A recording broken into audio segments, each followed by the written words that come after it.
Lenovo XClarity Administrator provides centralized resource management, enabling administrators to deploy infrastructure faster and with less effort. This video will provide a quick overview of its 5 main functions: inventory, monitoring, firmware updates, configuration patterns, and OS deployment. Let's start with the dashboard view. The dashboard view gives us a quick overview of each of those 5 things. We can see on the top here on our hardware status, we have a summary of not only what's installed in the infrastructure, but also a little bit about its health. Directly below that, we can see the provisioning status for firmware updates, for operating systems, and configuration patterns. So in one glance, we can really see what's happening across my infrastructure. Let's dig in a little bit on inventory. And let's start here with the all servers view. And we can see here we're getting a view across all of the systems that I have, regardless of what chassis they're in or if they're a rack-mounted system. I'm getting a good summary of all the information that I have on these systems. And if I have a fairly large infrastructure, maybe that list is a little bit too large to help me find what I'm looking for. So I can quickly begin to narrow that down using the filter. So for example, if I'm interested just in my database servers, I can quickly see the 4 database servers that I have installed. I'm interested in some more detailed information, so I can click into one of these, and I can now begin to get information about what I have within this server. From a settings point of view, things like machine type, serial number, IP address assignment. And if I scroll down here, I get a summary of the installed devices inside the system. I can see detail here on my processors, for example, a little bit information on my memory. But let's say I need to get a little bit more detailed. So I can click into the inventory details, and speaking of memory as an example, I can expand that out and now get plenty of detail on each individual memory DIMM that I have inside this particular system. So quickly kind of getting a view of my inventory, it's really very helpful to see what's inside my system in just a few clicks. While I'm here, I also have some information on my status and health. So if I had any active alerts, I could see that. If I wanted to look at the event log, for example, I can bring up more information on my event log. And again, I can sort this by different types of events. If I wanted to hide the blue errors and just see the things that are yellow, again, very quickly getting into and understanding what's happening inside of my system. I also have access to some actions from here.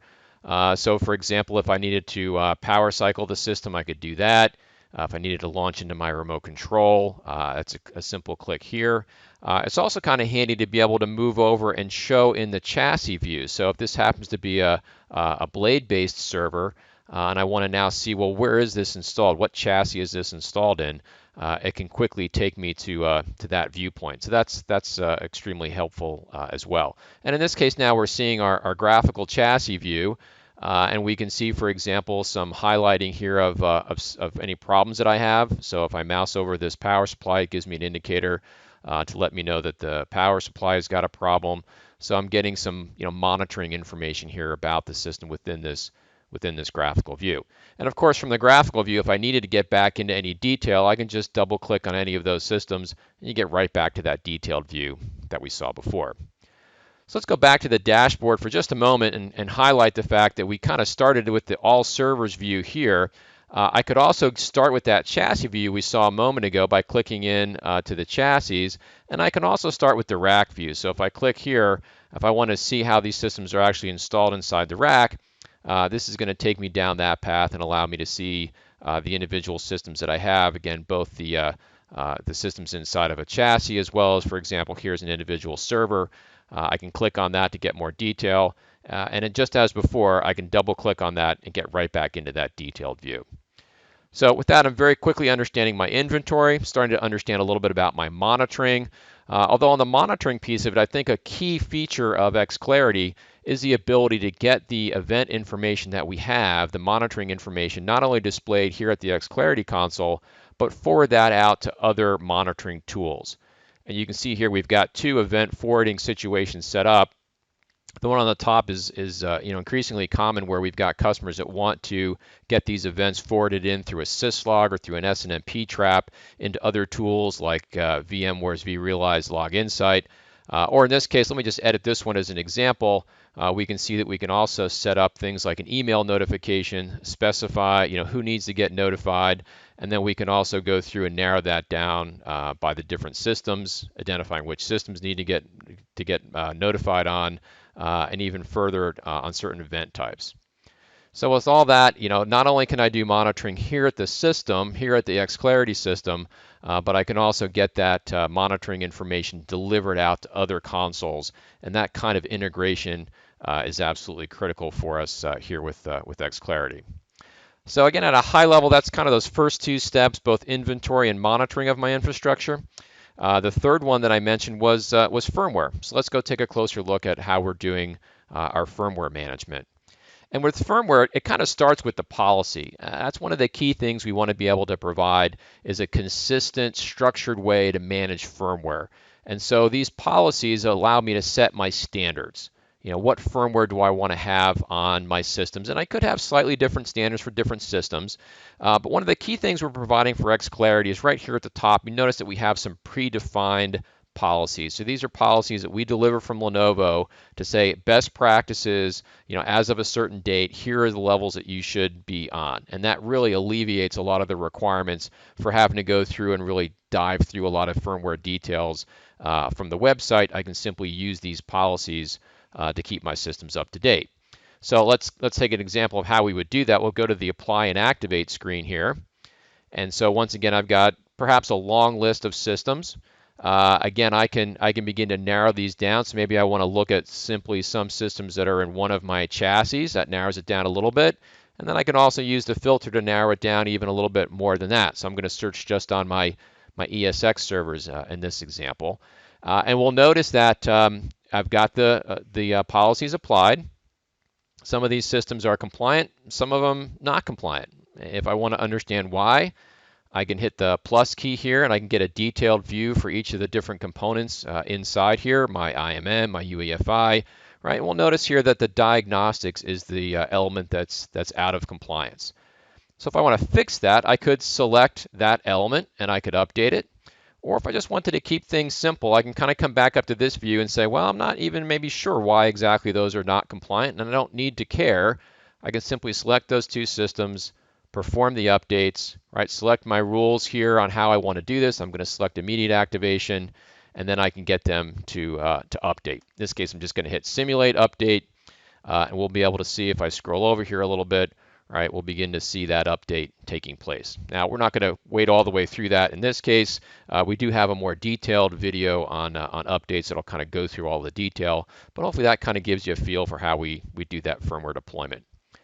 So that's the third thing, right? We talked about inventory, monitoring, we talked about firmware. Now let's talk about provisioning in terms of the configuration patterns, right? And so configuration patterns is really key in terms of being able to get systems both initially set up and then also changing settings over time. And I'm just going to select one of my configuration patterns here, and we're going to edit to show you what's inside. Now, you can create a pattern either from scratch, or a lot of cases, you might just want to capture an existing system that we have set up. You can just capture the pattern to really simplify this process. But what's inside these patterns is things like local storage configuration, right? My I/O adapters that I might have inside the machine, getting those configured, my boot order, so I know whether I'm booting a hard drive, maybe I'm booting my embedded hypervisor, and then also firmware settings. So a little bit more details on how I'm setting up my management processor, for example. And a really nice feature is down here on our extended UEFI. These are performance tuning. So these are patterns that come with XClarity based on work that our performance lab has done to really be able to optimize performance of the systems for different workloads. And all I have to do is simply select that pattern and make that part of my overall design here. So that's an example of a pattern. To deploy that pattern, I simply select the pattern itself. I say deploy, and then I can go through and decide which system that I need to deploy it on. And in fact, I don't even have to have the system available yet. I just decided to show empty bays, and so if I scroll down here a little bit, we'll see some systems down here. Here's my new chassis. I've got a lot of empty bays in that, so I can select and say, well, this pattern is going to be deployed to those two locations. Select deploy, and then it's going to go ahead and get those get those bays set up for me and ready to go for when I get a system installed. So that's, again, the fourth area, configuration patterns, getting into that ability to really optimize and streamline new system setup, as well as any changes I might have to make to configurations over time. The final area I want to touch on is the operating system deployment. So let's look at how we might deploy a new operating system image down to a system. And so once again, we have a list of the systems that are available. Again, I'm going to use the filter to find the area that I'm looking for. And I can simply select this new system that's going to be installed, select which operating system image I wish to deploy, number of variations on Windows, Red Hat Linux. Maybe I want to do a VMware installation here. I can decide whether I want to do a deployment down to the local disk in this case, or the embedded hypervisor.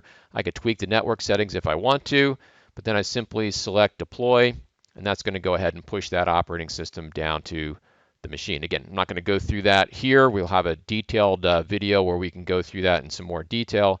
That gives you a feel for some of the capabilities that we have here in XClarity. So that's a quick introduction to Lenovo XClarity Administrator and its 5 main functions. In our other videos, we'll get into more detail in each of those 5 areas and a few other key features too.